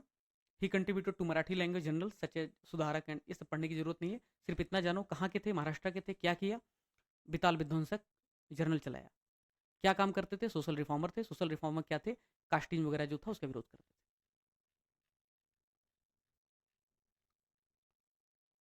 गोपाल हरि देशमुख, लोक हितवादी, इनके बारे में ब्रीफ में, was a social reformer and rationalist from Maharashtra. Bengal और महाराष्ट्र के अधिकतर लोग थे उस समय। ही हेल्ड, इसीलिए कहता हूँ उत्तर प्रदेश अभी 50 साल पीछे है, हो सकता है वहाँ भी आने वाले समय में ठीक ठाक रिफॉर्म और देखने को मिले। He held the post of a जज under British Raj, but wrote for a weekly Prabhakar. Pen name उनका क्या था? लोक हितवादी था। सोशल रिफॉर्म इशूज पे वो लिखते रहते थे। कास्ट सिस्टम का इन्होंने भी विरोध किया। उन्होंने एक वीकली शुरू किया जिसका नाम था हिटेचू। कुछ और किताबें थी जो इंपॉर्टेंट नहीं। तो गोपाल हरि देशमुख, जिन्होंने अपना पेन नेम, अपना उपनाम रखा लोक हितवादी, उनके बारे में 3 चीजें जानने के लायक है कहाँ से थे? महाराष्ट्र से थे। सोशल रिफॉर्मिस्ट थे, ह्यूमनिस्ट थे, सेकुलर थे। और हर सोशल रिफॉर्मर ऐसे ही होता है, नहीं तो सोशल रिफॉर्मर नहीं हो जाएगा, फिर तो प्रोपेगेंडिस्ट हो जाएगा किसी पर्टिकुलर कास्ट का, किसी पर्टिकुलर धर्म का। वीकली चलाया प्रभाकर, नाम था लोकहितवादी। हिटेचू एक वीकली चलाया, बस इतना याद रखना है, ठीक है। लोकहितवादी, गोपाल हरि देशमुख ने अपना नाम रखा था लोकहितवादी। हिटेचू था, प्रभाकर था, महाराष्ट्र के थे, सोशल रिफॉर्मर्स। एक और हैं गोपाल गणेश अगरकर। अजीत अगरकर का नाम सुना ही, अगर वो महाराष्ट्रियन है तो गोपाल गणेश अगरकर भी महाराष्ट्रियन होंगे, थोड़ा रिलेट कर लिया करो। He was a principal of Fergusson college. Fergusson college है पुणे में, वहाँ के ये प्रिंसिपल थे। He was also the first editor of Kesari. Maratha और केसरी आप जानते ही हो किसने चलाया था? बाल गंगाधर तिलक ने चलाया था। मराठा जो था वो अंग्रेजी में था, केसरी जो था वो मराठी में था। और उसके ये पहले एडिटर थे, ठीक है। और बाद में उन्होंने सुधारक नाम की अपनी खुद की पाक्षिक पीरियडिकल जिसे कहते हैं वो चलाना शुरू कर दिया।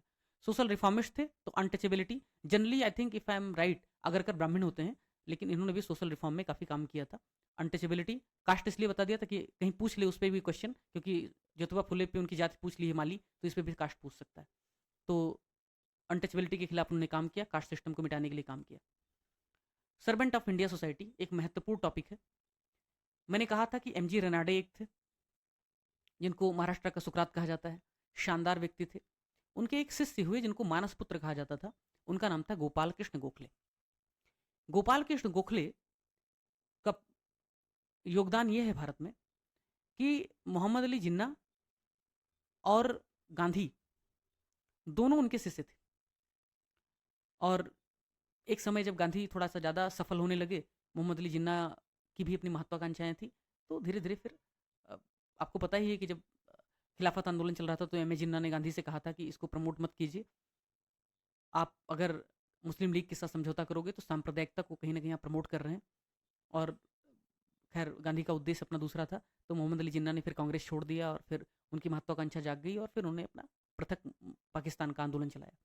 लेकिन मोहम्मद अली जिन्ना शुरुआत में सेकुलर थे, गोपाल कृष्ण गोखले के शिष्य थे, गांधी उनके अपने गुरु भाई थे।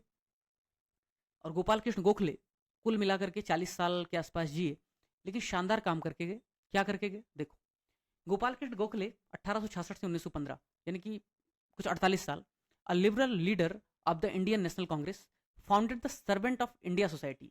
यानी कि जो भारत के आम जन थे वो किस तरीके से सेवा कर सकें, उनके भीतर सेवा की भावना पैदा की जा सके, मिशनरी की भावना पैदा की जा सके, इसका प्रयास किया। और दरअसल कोई भी समाज सिर्फ अंग्रेजों से आज़ाद होकर के क्या करता, तो बड़ा उद्देश्य था कि ये समाज संकीर्णताओं की जकड़न में जो जकड़ा हुआ है उससे भी आज़ादी दिलाई जाए। राजनीतिक आंदोलन तो चल ही रहा था, सामाजिक आंदोलन की भी जरूरत थी, संघर्ष तो चल ही रहा था, सेवा की भी जरूरत थी। इसका काम उन्होंने सर्वेंट ऑफ इंडिया सोसाइटी के माध्यम से किया। मैंने विकीपीडिया पे इनके बारे में पढ़ना शुरू किया तो पता चला कि इन्होंने हितवाद चलाया, तो इसमें नहीं है बट अगर है संभवतः ये Hitavada began to be published, तो हितवाद इन्होंने चलाया, द पीपल्स पेपर। तो इस पर भी अगर सवाल बन जाए तो आप कर लेना, इसको पढ़ ही देता हूँ। A liberal leader of Indian national Congress founded the servant of India society in 1905 with the help of M.G. Renade. The aim of the society was to train national missionaries for the service to India to promote by all constitutional means. यानी कि अंग्रेजों के खिलाफ नहीं थे, बल्कि वो दायरे में रह करके, कानूनी दायरे में रह करके आम जन की, भारतीयों की भलाई करना चाहते थे, सेवा की भावना पैदा करना चाहते थे, राष्ट्रीयता पैदा करना चाहते थे। लेकिन वो राष्ट्रीयता ऐसी नहीं थी जो अंग्रेजों के खिलाफ आंदोलन इमीडिएटली कर दे, सशस्त्र संघर्ष करवा दे, ऐसा नहीं। क्यों? दो कारण थे, जब आप मेंस में पढ़ोगे उस समय डिस्कस करेंगे। पहला कारण, जनता संघर्ष के लिए तैयार नहीं थी, संगठित करना बहुत जरूरी था। और दूसरा, इतनी शक्ति भी नहीं थी संगठनात्मक, इतना अवेयरनेस भी नहीं था कि वो कर सकें। और एक और कारण माना जाता था कि गोपाल कृष्ण गोखले जैसे नरमवादी, नरम दल के लोगों के लिए मन में अंग्रेजों के प्रति एक सॉफ्ट कॉर्नर था।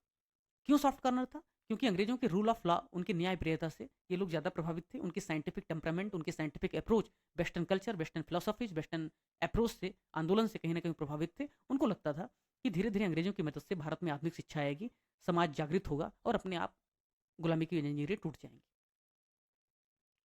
After Gokhale's death, Srinivasa Sastri took over president of the जो सर्वेंट इंडिया सोसाइटी था वो।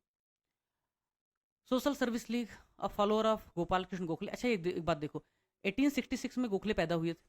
गांधी से कोई उम्र में बहुत ज़्यादा अंतर नहीं था, लेकिन गांधी को ग्रूम किया, ठीक है ना? इसलिए ज़रूरी नहीं है कि आपका जो मेंटर हो या आपका जो वो सफ़ेद दाढ़ी में बहुत बुजुर्ग व्यक्ति ही हो, कोई भी हो सकता है, राह दिखा सकता है, मार्गदर्शन कर सकता है, तो कर सकता है, उसमें कोई समस्या नहीं। आपसे उम्र में कोई छोटा भी है तो उससे भी सीखने की स्थिति में रहिए आप। तो a follower of Gokhale Narayan Malhar Joshi founded the social service league. तो सोशल सर्विस लीग की स्थापना किसने की? तो नारायण मल्हार जोशी ने किया। नारायण मल्हार जोशी किसके शिष्य थे?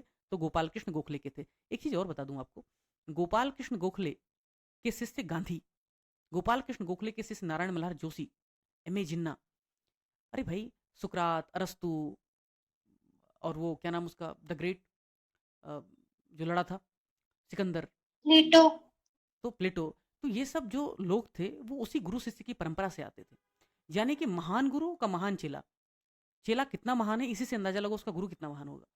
इसलिए गुरु और शिष्य दोनों की महानता को भी कोरिलेट करना चाहिए। कोर मोरल करेक्टर अगर आप शिष्य का देखोगे तो अंदाजा हो जाएगा उसका गुरु कैसा होगा। अगर गुरु अंधा है, चेला बहरा है, तो फिर हो गया काम। नारायण मल्हार जोशी के बारे में यूपीपीएससी ने सवाल पूछा है, देख लेना, 2019-20 के आसपास कहीं पूछा है। क्या पूछा है? ऑल इंडिया ट्रेड यूनियन किसने स्थापित किया था? और उसका सही उत्तर था नारायण मल्हार जोशी। बहुत कन्फ्यूजन था बच्चों को, कुछ लोग लाला लाजपत राय मार्क कर रहे थे, कुछ लोग कुछ, तो इसलिए मैंने रेड कर दिया। This is PY. कब किया था? 1920। ध्यान रखना, अगली बार फिर से रिपीट हो सकता है। हाँ ठीक है, ये सब तो चलता रहता है।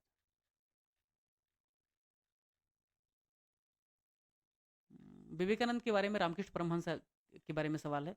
विवेकानंद के बारे में सीधा सवाल कुछ बनेगा ऐसे मुझे लगता नहीं है, क्योंकि ऑलरेडी इतना कुछ उनके बारे में पता है, पूछा जा चुका है। तो फिर भी धर्म संसद में बोले थे 1893 में। कम लोगों को पता है यार कि 1893 के बाद दूसरा धर्म संसद हुआ था 1896 में, पेरिस में, यहाँ भी गए थे। उसके बाद आके बीमार हो गए थे। इनकी बहुत फेवरेट जगह है उत्तराखंड में, जहाँ ये अक्सर जाते थे। कौन सी जगह है, कुमायूं रीजन में पड़ता है, अल्मोड़ा। अल्मोड़ा। अल्मोड़ा मेरा फेवरेट जगह है। तो ये वहाँ भी गए हैं, और रविन्द्रनाथ टैगोर तो गर्मियों में यहाँ भाग आते थे। बहुत मन है 15 दिन जाके यहाँ पढ़ा रहा हूँ बिना फ़ोन के। तो भाई ये हो गया द सर्विस ऑफ जीवा। हाँ, तो जब आप सोसाइटी का आंसर लिखो या जब आप ऐसे लिखो तो उसमें लिख देना, हिंदी भाषी लोग, कि विवेकानंद जीव में शिव को देखते थे, जीव में शिव को देखते थे। गांधी भी कहते थे कि कण कण में ईश्वर है, नर की सेवा नारायण की सेवा है। तो ये सब लंबी लंबी लाइन चेपने से थोड़ा सा प्रभाव पैदा हो जाता है। और वैसे भी सच में देखो तो वैष्णवी संस्कार यही कहता है। मेरी माँ अगर खाना खाने जा रही कोई आ जाए गेस्ट, तो उसको पहले खाना देती थी, खुद भूखी रह जाती थी। तो वैष्णवी संस्कार यही कहता है कि भाई service to human, service to god. तो वैष्णव जन तो तेने के ये पीर पराई जाने रहे। तो जीव में शिव है, ये परंपरा पुरानी चली आ रही है, हजारों साल से चली आ रही है। दूसरों को कष्ट देने वाले व्यक्ति वैष्णवी नहीं हो सकता, इंसान भी नहीं हो सकता। It was in 1898 that Swami Vivekanand acquired a large piece of land at Belur where Ramakrishna Mutt was finally shifted. तो भैया 1898 में रामकृष्ण मठ की स्थापना कर दी। दयानंद सरस्वती के बारे में देख लो, इनका पूरा नाम था मूल शंकर दयानंद सरस्वती का। 1824 से 83 का पीरियड है। इनकी इंपॉर्टेंट बातें ऐसे है कि ये दयानंद सरस्वती सरस्वती जो थे, इन्होंने एक नोवेल आइडिया दिया। और नोवेल आइडिया क्या था? लोग कहते थे कि कास्टिज्म खत्म कर दो, धर्म पूरी तरीके से उखाड़ के फेंक देना चाहिए, जातिवाद खत्म नहीं हो रहा है। उन्होंने कहा back to Vedas, back to Vedas, वेदों की ओर लौटो। और वेदों की ओर लौटो, अगर इसको मैं 10 सेकंड में समराइज करूं, तो वेदों की ओर लौटो का मतलब वैदिक काल की तरफ चलो ऐसा नहीं था। ना ही इसका मतलब ये था कि भाई पुरानी जो सनातन संस्कृति थी उसी को लाद देना है, ऐसा भी नहीं था। दयानंद का मानना था कि जो समाज है ना, उस पर सभ्यता का, या यूं कह लो असभ्यता का, है ना, जिसको हम सभ्यता कहते हैं दरअसल वो असभ्यता है। असभ्यता का जो आवरण चढ़ गया है, अगर आप उसको उतार फेंकना चाहते हैं, तो उसका जो प्रेरणा स्रोत होना चाहिए वो उसका प्रस्थान बिंदु होना चाहिए। गंगोत्री से जब गंगा निकलती है तो बहुत पवित्र, कल कल छल छल नीरो बहती है। आचमन कर सकते हैं, पी सकते हैं, नहा सकते हैं, डूब सकते हैं, मोक्ष हासिल कर सकते हैं। वही गंगा मैली हो जाती है मैदान में आते आते। तो वेद के समय में जब आप जाएंगे तो वहाँ पे आपको लोपामुद्रा मिलेगी, वहाँ पे आपको गार्गी मिलेगी, जो ऋचाओं को रचती थी। ये बात अलग है कि वो थोड़ी सी एलाइट क्लास की रही होगी, रच दिया, सामान्य औरतें क्या रचती रही होंगी। लेकिन फिर भी वेद के समय में महिलाओं के प्रति बहुत ज़्यादा भेदभाव की स्थिति तो नहीं देखने को मिलती है। वेद के समय में, वैदिक काल में, जातिवाद अपने कुत्सित और वर्तमान स्वरूप में तो नहीं देखने को मिलता है। श्रम आधारित व्यवस्था थी, तो इसलिए बुराइयों से मुक्त थी। गंगोत्री की गंगा थी वैदिक पीरियड, इसलिए दयानंद सरस्वती चाहते थे कि वहाँ पे लोग जाएं, बस यही उनका उद्देश्य था। सत्यार्थ प्रकाश उनकी बहुत फेमस किताब है। He gave the slogan Back to Vedaj. Dayanand's slogan of Back to Vedaj was a call for a revival of Vedic learning and Vedic purity of religion and not a revival of Vedic times, जो मैंने बताया वही. He criticized later Hindu scriptures, of course यार, such as पुराण ने जो बर्बादी की है हिंदू धर्म की, उसने किसी ने नहीं की है. पुराणों को आग लगा के ख़त्म कर देना चाहिए, है ना, भले इस पर मुकदमा हो जाए बोलने से, लेकिन पुराणों ने बहुत नुकसान किया है. मठाधीशों ने जो किताबें लिख दी उन्होंने बहुत नुकसान किया है. आज की दुर्घटना चक्र हैं, समझ लो. छात्रों का जो नुकसान हो रहा है 1000 पेज के मटेरियल से, यही नुकसान पुराणों ने किया है. इतना मोटा मोटा ग्रंथ लिखा है और काम का कुछ नहीं. The Arya Samaj fixed the minimum marriageable age at 25 years for boys and 16 for girl. देखो, ये बात मुझे समझ में नहीं है कि 9 साल का गैप क्यों रखा है यार. ये तो अच्छी बात नहीं ना. 2-3 साल तो चलता है, तो ये जनरेशन गैप हो जाएगा ना. ये तो थोड़ा ठीक नहीं किया. वैसे 25 साल लड़कों का रख दिया, अभी इनजस्टिस है. 21 अभी है, तो ये ठीक है. लड़कियों का भी 21 कर देना चाहिए. जया जेटली कमेटी शायद इस पे काम कर रही है ना, देख लेना. हाँ जी sir. After the death of Dayanand in 1883, the work of the Samaj was carried on by illustrious members. Education was an all-important field for the Samaj. The Dayanand Anglo-Vedic College was established in 1886 at Lahore. DAV college Bharat में organise तरीके से कैसे national education दिया जाए, इसका champion था.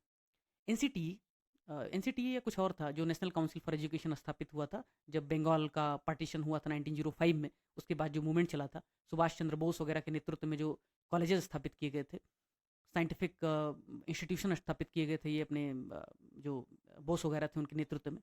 Oriental painting की स्थापना की जा रही थी. जो गोथिक शैली और जो पाश्चात्य शैली थी उसका विरोध किया जा रहा था. उसकी शुरुआत तो बहुत पहले दयानंद के अनुयायियों ने कर दिया था, जब उन्होंने डीवी कॉलेज की स्थापना कर दी थी. बंगाल पार्टीशन के बहुत पहले वो समझ गए थे कि नेशनल एजुकेशन का क्या इंपॉर्टेंस है. और अगर देखा जाए तो सरकारी प्रयास आज़ादी के बाद, या अभी जो मिशनरीज या प्राइवेट स्कूल है, इनको छोड़ दिया जाए तो डीएवी हर डिस्ट्रिक्ट में आपको मिल जाएगा. तो सोचो कि डीएवी का कितना ज़्यादा विस्तार हो गया था.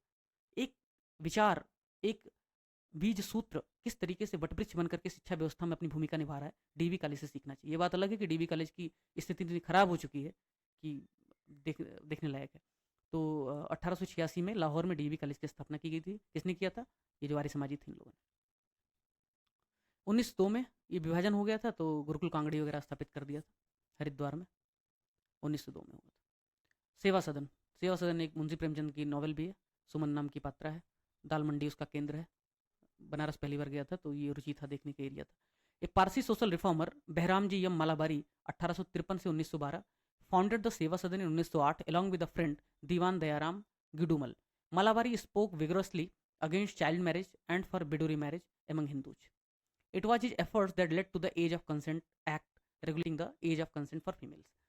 सेवा सदन जो था, पारसी सोशल रिफॉर्मर्स बहराम जी यम मालाबारी. अगर नाम भी देखो तो आपको समझ में आ जाएगा कि भाई ये जो है किस धर्म के व्यक्ति का नाम है. इन्होंने सेवा सदन की स्थापना की अपने एक दोस्त की सहायता से. दोस्त को चिंटू को कोई याद नहीं रखता, बहराम यम मालाबारी को लोग याद रखेंगे. पारसी थे, सेवा सदन की स्थापना की थी, विडो मैरिज का प्रमोशन किया, और इन्हीं की मदद से, इन्हीं के प्रयासों से age of consent act pass हुआ. ठीक, यही 3-4 बातें. देव समाज 1887 में लाहौर में किसने किया? शिव नारायण अग्निहोत्री. अर्लियर ब्रह्म फॉलोअर, ब्रह्म समाज के फॉलोअर थे, क्योंकि ब्रह्म समाज पहले आ चुका था. देव समाज एक्चुअली क्या था? एम्फेसिस था किसके बारे में? सोल सुप्रीमेसी ऑफ गुरु. यानी कहीं ना कहीं शायद जो इसमें लास्ट में लिखा है, Agnihotri spoke against child marriage. Dev Samaj Brahmo समाज का ही एक सूत्र था, कुछ थोड़े बहुत डिफरेंसेस के साथ इसने इसकी शुरुआत की. दारू नहीं पीना है, नॉन वेज नहीं खाना है, ये सब किया. ये इंपॉर्टेंट नहीं, इंपॉर्टेंट ये है किसने स्थापित किया. शिव नारायण अग्निहोत्री ने स्थापित किया. कब स्थापित किया? 1887 में स्थापित किया. क्या किया? गुरु परंपरा की वकालत की और सात्विक जीवन जीने का समर्थन किया. ये 3 बातें. धर्म सभा राजा राधाकांत देव की बात पता ही आपको, 1830 में फाउंड की गई थी. 24 में आया था, आपको पता है, ब्रह्म समाज, ब्रह्म सभा शायद 24 में आया था, 28 में ब्रह्म समाज आया था, मैं राइट। तो उसके जस्ट बाद उसकी प्रतिक्रिया स्वरूप 1830 में इन्होंने धर्म सभा स्थापित कर दिया। और धर्म, मैंने कहा था, धर्म हमेशा स्टेटस क्विस्ट होता है, नीचे लिखा भी है। भारत में ब्यूरोक्रेसी और धर्म दोनों नहीं चाहते हैं बदलाव, इसलिए दोनों को खत्म होना होगा अगर भारत का विकास करना है तो। भारत ब्यूरोक्रेसी मतलब नहीं खत्म हो पाएगी, ब्यूरोक्रेसी का जो अभी कॉलोनियल मॉडल है वो खत्म होना पड़ेगा। आप एक कांस्टेबल का प्रमोशन 10 साल में हेड कांस्टेबल और 5 साल में सब इंस्पेक्टर पे करते हो और जीवन खत्म हो जाता है। और एक आईपीएस आता है और 5-10 साल में आईजी बन जाता है। ऐसे नहीं करना है, मतलब 5-10 साल में नहीं, 5 साल में तो एसपी बनता है वो। बट कुल मिलाकर के उसका उसका एक ड्यू टाइम में प्रमोशन होता रहता है, यहाँ पे आप नहीं करते। तो रिफॉर्म तो लाना पड़ेगा, डिसेंट्रलाइजेशन तो करना पड़ेगा। भारत धर्म महामंडल, ये सब आप मेंस में लिख सकते हैं। Bharat Dharma Mahamandal, an all India organisation of the orthodox educated Hindus, it stood for a defence of orthodox Hinduism against the teaching of Arya Samaj. कुल मिलाकर के फिर से यहाँ पे धर्म है, जहाँ जहाँ धर्म है बदमाशी है, ऑर्थोडॉक्स लोग हैं, सुधार नहीं करने वाले लोग हैं, विरोध करने वाले लोग हैं। कह रहे हैं an all India organisation of the orthodox educated Hindus, पढ़े लिखे बेवकूफ थे, कहते थे कि भाई जो ये आर्य समाजी कहते हैं, समर्थन जो कर रहे हैं कि भाई समाज सुधार करो, जातीयता खत्म करो, वो सब बोगस बात है। थियोसॉफिस्ट जो कह रहे हैं परिवर्तन लाओ, सब बोगस बात है। रामकृष्ण मिशन वाले जो कह रहे हैं सब बकवास है। अच्छा क्या है, सब जैसे है वैसे चलने दो। Pandit Madan Mohan Malaviya was a prominent figure of this movement. Madan Mohan Malaviya का कंट्रीब्यूशन ऑफ कोर्स है, एजुकेशन में है, नेशनल मूवमेंट में है, लेकिन पंडित मदन मोहन मालवीय ने कोई प्रोग्रेसिव समाज बनाने के लिए, कास्टलेस सोसाइटी बनाने के लिए, या साइंटिफिक टेम्परामेंट ऐसे डेवलप करने के लिए एजुकेशन को छोड़ करके अगर देखा जाए तो काम नहीं किया कुछ खास, इसीलिए उनको स्टेटस कोइस्ट माना जाता है, ठीक है ना। राधा स्वामी मूवमेंट शिव दयाल साहब ने स्थापित किया था 1861 में, यही एक इम्पॉर्टेंट फैक्ट है इसके बारे में। और गुरु परंपरा, सत्संग वगैरह। हाँ, एक इलाहाबाद के जो लोग होंगे पता होगा, नारायण आश्रम है तिलेरगंज में, पता है ना। मुझे नहीं पता कि वो नारायण आश्रम इन्हीं का है या नहीं, बट जहाँ तक मेरा अनुमान है इन्हीं की परंपरा के लोगों ने स्थापित किया होगा। और कह रहा है it was started bye Shri Narayan गुरु स्वामी, संभवतः इन्हीं की परंपरा के लोगों ने किया होगा। केरला में शुरू किया था, और ब्राह्मणिकल जो कल्चर था, रिचुअल्स थे, उसका विरोध किया इन्होंने। और फिर the movement drew the sir famous poet. Allahabad का नारायण आश्रम उनका है सर, ये हाँ, नारायण महाप्रभु का है, नारायण महाप्रभु का है सर वो। वो नारायण महाप्रभु का, तो मुझे करेक्ट कर देना, क्योंकि मैंने ऐसे मुझे ध्यान आया कुछ तो भी इसी क्योंकि नाम सर से। एक्चुअली मेरा स्कूल वही था ना, इसलिए जी मुझे सर। पता है। अच्छा अच्छा, ठीक है, फिर सर मुझे मैं भी वहीं से पढ़ा हूँ सर। अच्छा अच्छा, बिल्कुल ठीक है, तिलकगंज में ही ना। जी सर, अपटाउन चला हूँ सर। हाँ ठीक हाँ है। सर, ट्रॉन के बगल में ही। ठीक है, चलो मुझे करेक्ट कर दिया। वैसे भी केरला से इधर आएंगे काम करेंगे, बट मुझे लगा क्या पता हो ही गया हो यार, है ना। तो कोई नहीं, कंफ्यूज मत करना। तो ऐसे इलाहाबाद में एक बेथुन स्कूल भी है, तो मुझे लगा ये बेथुन वाला उसी की शाखा तो नहीं, कलकत्ता वाला बेथुन स्कूल की, जो ईश्वर चंद्र विद्यासागर उसमें सेक्रेटरी थे, वो भी मेरे दिमाग में था। ठीक है, ये भी बेथुन अलग होगा शायद। तो the movement, Aruvippuram movement, drew the famous poet Kumaran Asan as a disciple of Narayana Guru. तो ये सवाल नहीं बनेगा, बट ध्यान रखो कि कुमारन आसन जो थे वो नारायण गुरु के शिष्य थे, इससे ज़्यादा कुछ पूछेगा नहीं। अच्छा, इनका एक फेमस नारा था, एक धर्म है एक व्यक्ति है, मतलब ऐसे मोनोथीज्म का उन्होंने समर्थन किया था। जस्टिस मूवमेंट, जस्टिस नाम में ही है न्याय। न्याय किससे न्याय, जो अन्याय होगा उससे न्याय। अन्याय क्या था, जाति भेदभाव था, अन्याय था, समाज में जड़ता थी, वो सब था। किसने स्थापित किया था, सीएन मुदलियार, टीएम नायर और पी त्यागराज। इंपॉर्टेंट है, बहुत इंपॉर्टेंट है। इसलिए इंपॉर्टेंट है क्योंकि साउथ के 2-3 जो बड़े मूवमेंट थे, उस मूवमेंट में जस्टिस और सेल्फ रिस्पेक्ट बड़े मूवमेंट थे, इनके बारे में सब कुछ पता होना चाहिए।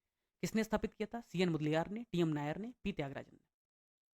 किस लिए, नॉन ब्राह्मण जो थे उनका रिप्रेजेंटेशन। द हिंदू में एक 2014-15 में आर्टिकल छपा था, जो सेव्ड आइटम में पड़ा होगा, ई पेपर में पढ़ता था शुरू से ही। तो उसमें था कि 1931 लास्ट जो कास्ट सेंसस हुआ था, उस समय तमिलनाडु में जो सरकारी नौकरियां थी, उसमें ब्राह्मण्स का रिप्रेजेंटेशन था सरकारी नौकरियों में, कुछ 74% था। और अभी फिलहाल के लिए उनका रिप्रेजेंटेशन कुछ 2.5% है, अगेंस्ट देयर पॉपुलेशन 2.8%, यानी कि 2.8% ब्राह्मण है, संभवतः 1.7% है सारी। और उनका रिप्रेजेंटेशन भी कुछ 2% के आसपास है तमिलनाडु में, जबकि वो 74% था 1931 में।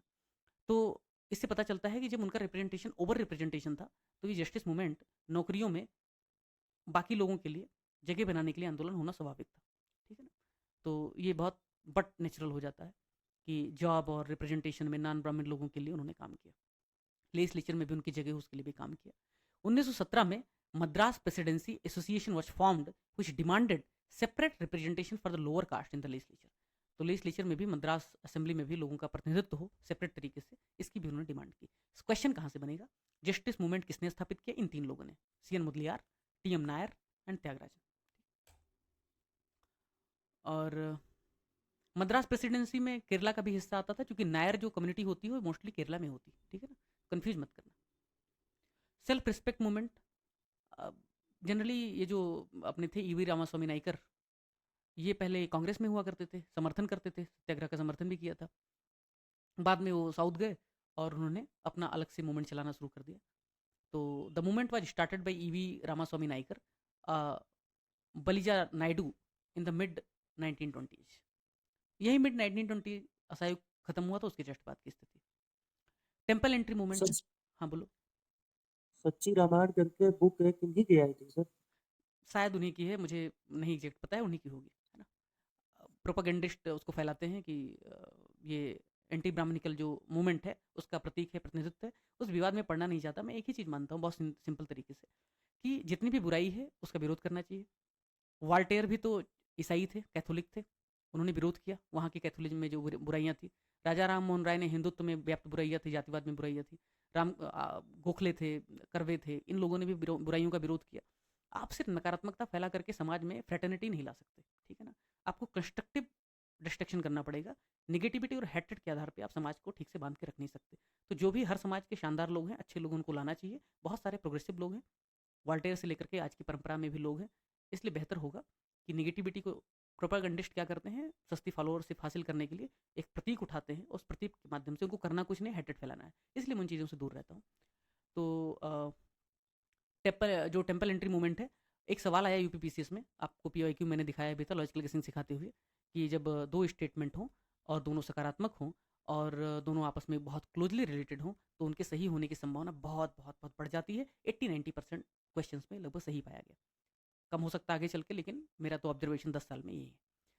अब उसमें स्टेटमेंट था मित्र कि केरला में टेम्पल एंट्री मूवमेंट चल रहा था और उसका समर्थन किया गांधी जी ने, और वहाँ गए भी। अब इस पे लंबा चौड़ा बहुत आर्टिकल आ चुका है, क्योंकि जो टेम्पल एंट्री मूवमेंट था, वाइकोम जो सत्याग्रह था, उसके संभवतः कुछ 100 साल पूरे हो गए थे, तो इसलिए वो बहुत इंपॉर्टेंट था मेंस के लिए। लेकिन मैं आपको बताऊं कि गांधी जी भी कास्टिज्म के खिलाफ थे, और जो उस समय था वो असहयोग आंदोलन का समय चल रहा था। तो बहुत बट नेचुरल था कि गांधी जी भी उधर विजिट कर सकते थे या उसका समर्थन कर सकते थे, ठीक है। अब देखो क्या है, significant work in this direction had already been done by reformers and intellectuals like Sri Narayan Guru and K. Kumaran Asan, T. K. Madhavan, prominent social reformer and editor of Deshabhimani. Temple movement इन्होंने चलाया, कहाँ पे चलाया? त्रावणकोर जो उस समय area था वहाँ पे। कब चलाया? 1924 में चलाया। वाइकोम सत्याग्रह के नाम से जाना गया इसको। बाद में ओपन कर दिया गया था अंग्रेजों के प्रयासों से, और कुछ शानदार एमिनेंट लोग थे उनके प्रयासों से। गांधी जी ने भी वहाँ पे एक टूर किया था और उसको अपना समर्थन दिया था। और मैं आपको बता दूं उस समय कि गांधी जी ने कहा था वहाँ जाने के बाद, जब जो कट्टरवादी लोग थे, जो स्टेटस क्वेस्ट लोग थे, उन्होंने कहा था कि भाई शास्त्रों में ऐसा लिखा हुआ है। तो गांधी जी ने कहा था आप कोई भी शास्त्र मुझे, मूल शास्त्र, ऐसा नहीं कि जो पोंगा पंडितों ने लिख दिया, वो मूल शास्त्र आप ला के दिखा दो जहाँ पे टेम्पल एंट्री पर बैन किया गया हो किसी जाति के लोगों को, तो मैं ये आंदोलन का समर्थन करना छोड़ दूंगा। और ऐसा कोई कर नहीं सका था, बाद में एंट्री मिल गई थी, ठीक है ना। ये सब था। मुझे लग रहा है ये एक लास्ट टॉपिक था। इसके बाद कुछ इंपॉर्टेंट है नहीं, नथिंग इज इम्पॉर्टेंट। बचता है सिर्फ उसका जो समरी। एक स्टूडेंट ने मुझसे कहा था कि हाँ, ये सिग्निफिकेंस क्या है, मेंस में सब टॉपिक आता है कि जो ये सोशल रिफॉर्म था इसका क्या महत्व है। शॉर्ट में आपको मैं बता देता हूँ मित्र, इसका महत्व क्या था। पहला महत्व तो यही था कि इसने समाज में चेतना पैदा की, समाज में जागरूकता लाई, साइंटिफिक टेम्परामेंट लाया, प्रोग्रेसिव माइंडसेट डेवलप किया, जातिवाद से लेकर के विमेन की एजुकेशन तक, उनके एम्पावरमेंट तक के लिए काम किया। दूसरा, राष्ट्रीय आंदोलन की ये पूर्व पीठिका थी। राष्ट्रीय आंदोलन को कहीं ना कहीं जो एनर्जी था, सोर्स ऑफ एनर्जी था, वो इन्हीं रिफॉर्म्स से मिलता था, क्योंकि यही लोग अंग्रेजी शिक्षा हासिल करते थे, यही स्कूल में जाते थे, पढ़ते थे, फिर बाद में अंग्रेजों का भी विरोध करते थे। गोपाल कृष्ण गोखले जिन्होंने, जो इतने बड़े रिफॉर्मिस्ट थे, जिन्होंने एम ए जिन्ना और गांधी जैसे अपने शिष्य पैदा किए, वो एक अंग्रेजी स्कूल में पढ़े, क्लर्क का काम करना शुरू किया अंग्रेजों के अंडर आकर के, और क्लर्क का काम शुरू करते करते उन्होंने एक रिफॉर्मिस्ट, एक बहुत बड़े व्यक्तित्व का रूप धारण कर लिया, और बाद में उनको फॉलोअर्स बढ़ते गए। तो कुल मिलाकर के इसने मल्टीलेटरल लेवल पे काम करना शुरू किया। इसका निगेटिविटी क्या था? अधिकतर समाज सुधारक जो थे वो कहीं ना कहीं अपनी प्रेरणा, सुधार की प्रेरणा जो है वो कोई वैदिक काल से लेता था, कोई पुराने वेदांत से लेता था, कोई अन्य समय से लेता था। और जैसे ही वेदांत, वैदिक काल, पुराना समय उठाता था, जो सो कॉल्ड लोअर कास्ट था, क्योंकि लोअर और अपर जैसा कुछ होता नहीं, so called he of course, कह दिया लोगों ने तो कह दिया। तो उनमें एक इनसिक्योरिटी आती थी, कहीं वैदिक पीरियड तो नहीं लौटा लाएंगे, कहीं पुराना वाला समय तो नहीं लौटा लाएंगे, कहीं इस तरीके से काम तो नहीं करेंगे। तो उनके भीतर एक इनसिक्योरिटी हासिल होती थी, जिसकी वजह से वो इनके आंदोलन को भी बहुत ज़्यादा समर्थन देते नहीं थे। ठीक है ना? तो ये उसका पहला ड्रॉबैक था। दूसरा, कुछ और रिफॉर्मिस्ट थे जो धर्म और शास्त्रों का सहारा लेते थे, जिसकी वजह से अंग्रेजों को ये कहने का मौका मिल गया कि देखो, ये अ, गणेश पूजा चला रहा है, ये शिवाजी महोत्सव चला रहा है, मुसलमानों के खिलाफ है। तो ये भी उसका नुकसान हुआ।